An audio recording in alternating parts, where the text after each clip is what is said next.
পশ্চিমবাংলায় নির্বাচনের পরে কেন্দ্রীয় বাহিনী থাকা সত্ত্বেও তাদেরকে রাজ্য পুলিশ ব্যবহার না করে হাজার হাজার বিজেপি কর্মী সমর্থকদের উপরে অত্যাচার করা হচ্ছে।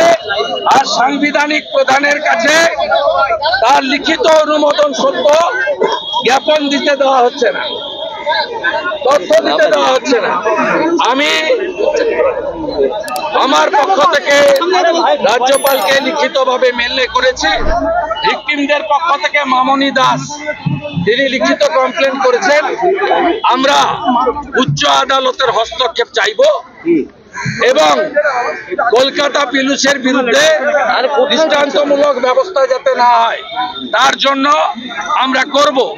এবং মমতা ব্যানার্জিকে বলে রাখি, একটা ডেপুটেশন ভিতরে দিয়ে আমাদের প্রতিবাদের আওয়াজ যতটা না সোচ্চার হতো, আপনার পুলিশ আপনার নির্দেশে স্বাধীনতার পরে যা হয়নি প্রথমবার করলেন।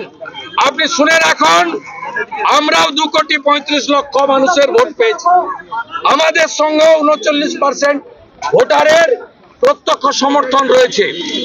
তাই আপনি পারেন না এইভাবে আপনার পুলিশকে ব্যবহার করতে। এই লড়াই আরো তীব্র হবে এবং ধন্যবাদ মমতা পুলিশকে। তারা আজকে আমাদেরকে এখানে আটকে দিয়ে, আমাদেরকে ঢুকতে না দিয়ে গোটা পশ্চিমবঙ্গের জনগণকে, যারা তৃণমূলকেও ভোট দিয়েছেন, তারাও মমতা ব্যানার্জির ফ্যাসিবাদী চরিত্র এবং তার যে প্রতিহিংসা পরায়ণ নিষ্ঠুর ভাবমূর্তি, সেটা জনগণ আজকে দেখতে পেল।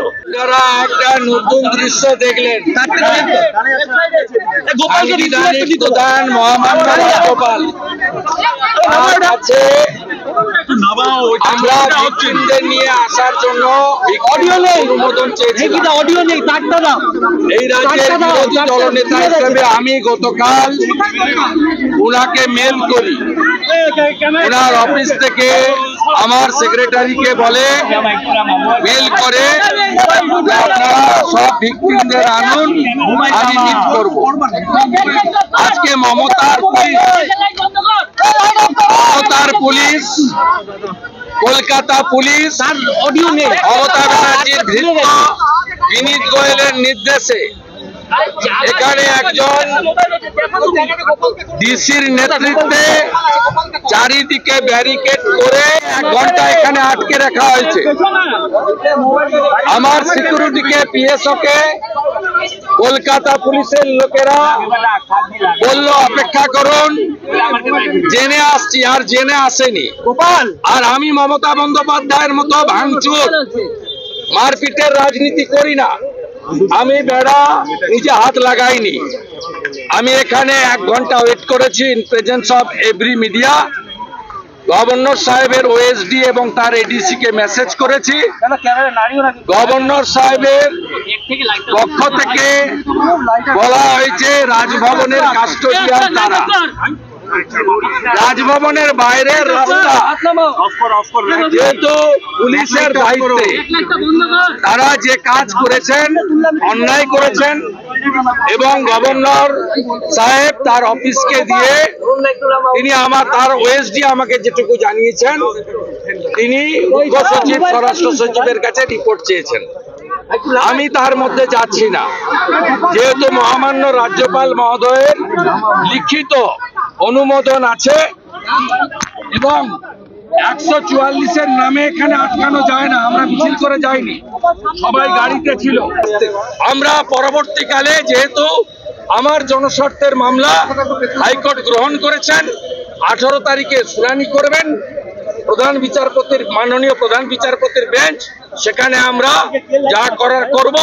আর আজকে যেভাবে রাজভবনের লিখিত অনুমোদন সত্ত্বেও ডিটেইন করা হয়েছে, আমাদের আটকানো হয়েছে এবং কার্যত সাংবিধানিক প্রধানকে, তার অফিসকে, এলওপিকে আজকে চ্যালেঞ্জ করা হয়েছে।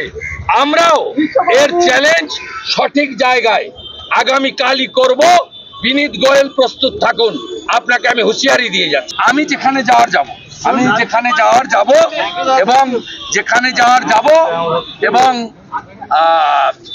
আমি বাধ্য করাবো ভিকটিমদের আর্তনাদ প্রশাসনিক প্রধানের কাছে পৌঁছে দিতে। আমি বাধ্য করি। আমি মমতা ব্যানার্জির মতো ধ্বংসের রাজনীতি করি না।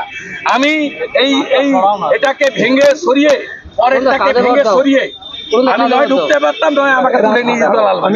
দুটোই। আমি আইন ভাঙবো না। আমি এখানে আমার গাড়ি এনেছি, আমি ল অ্যাবাইড, আমি রেসপন্সিবল পোস্ট হোল্ড করি, আমার পেটে শিক্ষা দীক্ষা আছে।